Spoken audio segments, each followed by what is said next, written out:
Today is the second day of founding anniversary of Bukal. It's about Suro pasalinin kulturang Bicolnon, and we're gonna ask some random caliber with their experience so far. Sa tingin mo ba ay ginagamit pa ng mga kabataan ngayon ang kulturang Bicolnon? For me, oo naman, pero hindi katulad ng mga nakaraang henerasyon. Because as of now, makikita natin na ang mga kabataan is more engaging sa gadget, English, language, and also mas hindi nila na-appreciate ngayon yung kulturang Bicol.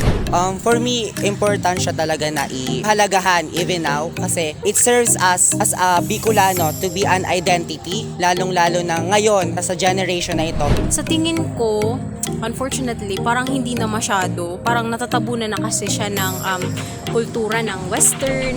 It is indeed important to preserve and embody our culture. Valor May Olanyo from Perio Talks.